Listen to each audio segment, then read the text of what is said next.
Hello, welcome everybody. My name is Dr. Leslie, and today I am kicking off a new series on my YouTube channel called, drumroll, me trying health products to see if they're scams or not. I don't know, that didn't really roll off the tongue. Trying health products so you don't have to. Wait, but what if you want to try them? What about your doctor tries health products to see if it's legit or not? We'll go with that for now. Before we get started, I'll give you a little bit of info about moi, about me. My name is Dr. Leslie. I am a family medicine physician. I love health education, you guys. I do primary care, I deliver babies, and I like giving people all the info about their health. It's like my favorite thing ever. So if you are interested in learning more, please subscribe to my channel, like this video, and let's get started talking about aluminum-free deodorant. In this series, it's pretty self-explanatory. I try health products, some of them gimmicky, some of them not. Some of them are like WTF. I break it down for you guys. Number one, why do the people think that this product is healthy? Two, I'm gonna be talking about what the actual science is. So we're gonna be breaking down studies, info, graphics. I'm gonna be going to the good sources and getting you guys the good information. Number three, I'm obviously gonna try it. And that means I'm gonna be trying some weird stuff. This one, not so weird, but in general, some weird stuff.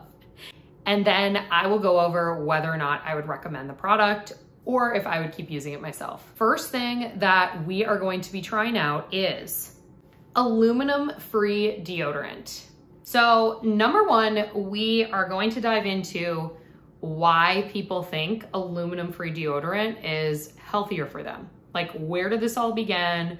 What's like the one thing that makes this so good for you? Maybe there's a few things. I don't know. Let's figure it out. Okay, so we got some stuff about wanting to avoid aluminum. We've got some stuff about breast cancer and detox, which detox is my favorite gimmicky health word. Just kidding. It's not at all my favorite. Okay, everybody. So the next step that we're gonna do is we're gonna look at the science. And this is the most important part, right? Because there can be health claims about whatever, and you gotta look at the science because people can say anything on the internet. People can say anything on the internet.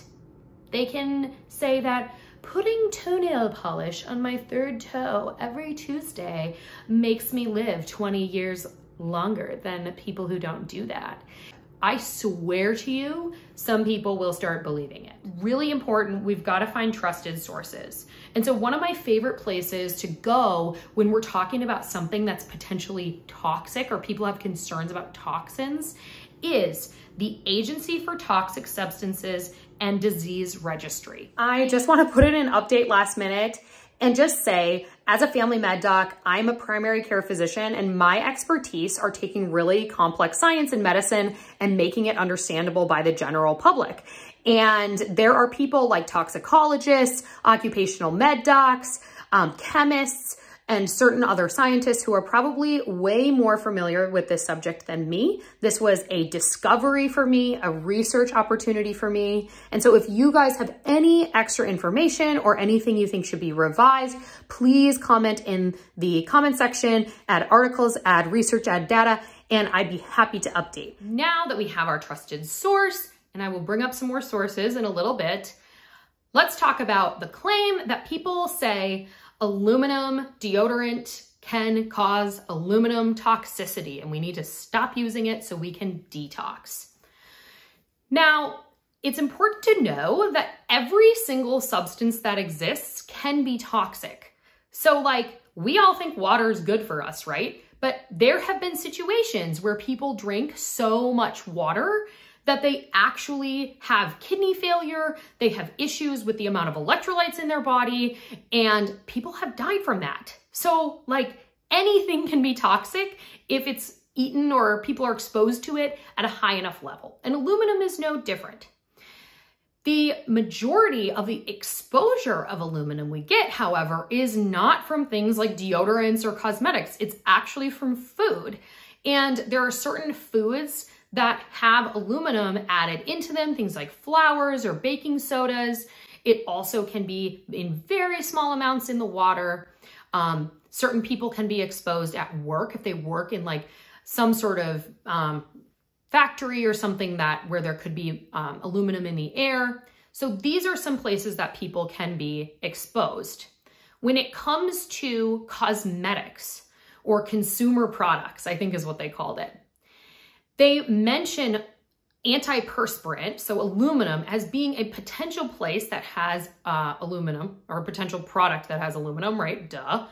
But the two big things that they mention as having the most aluminum in them are certain types of antacids and aspirin products. So they don't even mention antiperspirants beyond that one little sentence because there isn't that much aluminum in them. The amount of exposure people get from that is really, really low. Now, you might be wondering, what is the level of aluminum that's okay for me to be exposed to? And I think this really depends on the type of person, what their medical history is, and how old they are. There have been situations or cases where kids have accidentally gotten exposed to really high amounts of aluminum, and they have had issues with bone development, for example. Or there are concerns with people who have chronic kidney disease or end-stage kidney disease, meaning their kidneys are really not working very well at all, and they need to be on dialysis. And that's kind of like this machine that works as a kidney for you, if you guys don't know what dialysis is. But people who are in that situation, there have been some cases of people having been overexposed to aluminum, and their body just not being able to process the aluminum as well as other people's bodies. And so that has been an issue. But for the general population, the amount of aluminum that we're exposed to, like in food and water and stuff, really shouldn't be an issue because it never reaches a high enough level that it's toxic for people. I do want to talk briefly about a couple of things that people have had concerns about. One of them is Alzheimer's. Now, there have been a few studies that have possibly linked Alzheimer's with aluminum toxicity or overexposure. But then there have been follow-up studies that have not shown any link at all. And so that one's a bit of an unknown right now from my understanding. If you know more about it and you have a trusted source, feel free to comment and provide more information. As far as the breast cancer part of this goes, whenever I Google aluminum-free deodorant, I see all these things about how it prevents breast cancer because the aluminum in deodorant could be causing breast cancer and all of this stuff. And it's really important, obviously, that we want to limit our exposure to things that could be causing breast cancer, right? Absolutely. We don't want to do that. But the data right now does not support any sort of link between these two things. This all got started way back about 15 years ago. There was a very small survey that was done where they asked people who have gotten breast cancer about all these kind of like hygiene practices that they have done in the past. And based on that very small survey, there was a connection between people who got breast cancer earlier and started shaving their armpits and using deodorant sooner. So this really basic survey, it was helpful in that it brought up a question of, do we need to look more into this? Should we research this more? But because it was a small survey with lots of variables like, was it the shaving? Could it be a coincidence because it's just such a small number of people? Is it, who knows what, right? Because of that, this is not a robust enough study to say, yes, we think there's this link. All it does is it helps us say, hey, maybe this is something we should actually do formal research on and do more studies on. And so they did. And based on that, they found no connection. There were multiple studies done after that, and there was no connection found between breast cancer and deodorant containing aluminum. Because of that, the American Cancer Society and the National Institute of Health say there's no connection between these two things. Sure, we can always do more studies on stuff, keep looking into it, but there is no relation between people using aluminum in their deodorant and breast cancer. Hello, I just woke up. No makeup. You know, got the acne out. Hair needs to be washed. But this is the perfect time to try out my aluminum-free deodorant. That's right. So let's do it. I'm gonna try it out and see how it works and what it feels like. This was just the brand at Target when I went to Target that was aluminum. Could you stop thundering, please? Thank you.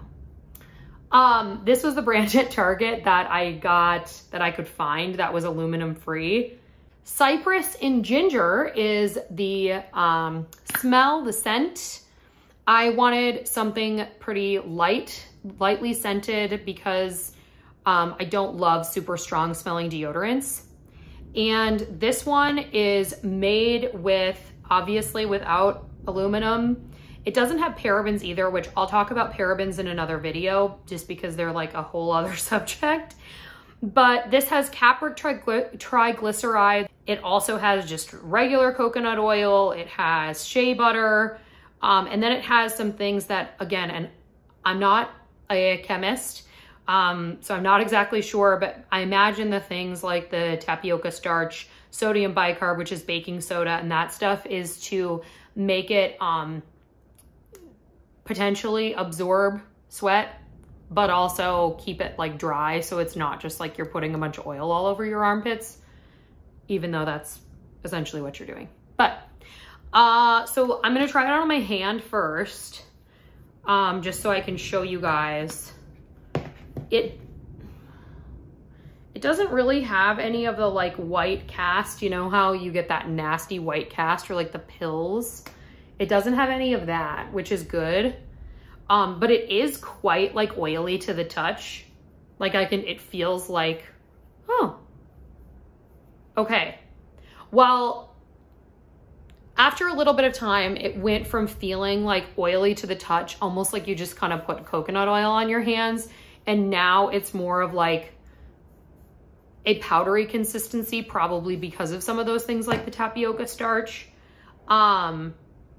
I would recommend like putting this on and then waiting for a little while because of how oily it is right at the beginning. You wouldn't want it to like stain your shirt or something like that. And then putting on your shirt afterwards. I already have my shirt on and this is like a workout / sleep shirt, so I'm not super concerned. So I'm gonna go ahead and put it on. It feels nice. Yeah, it feels nice going on, like the same as it did on my hand. Almost feels like you're moisturizing. But yeah, it is pretty like oily, slidey for a while, and I wouldn't want that to ruin my shirt.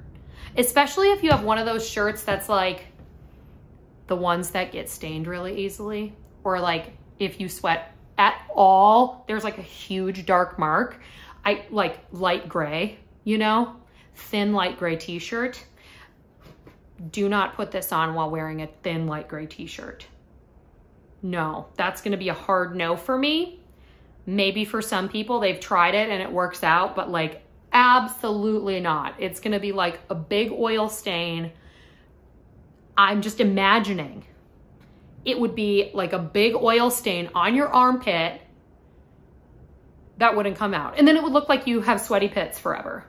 So put this on first, you know, give it a little air, give it a little, you know, fanning, let it dry down, and then put your shirt on. Okay. now let's test this out. So, because it is pouring rain and thundering and lightning right now, I am gonna go down and do a like 30, 45 minute workout on my exercise bike.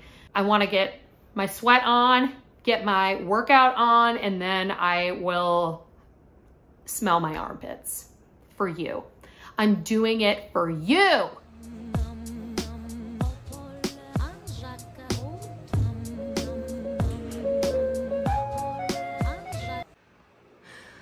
Okay, so I just got done with my workout.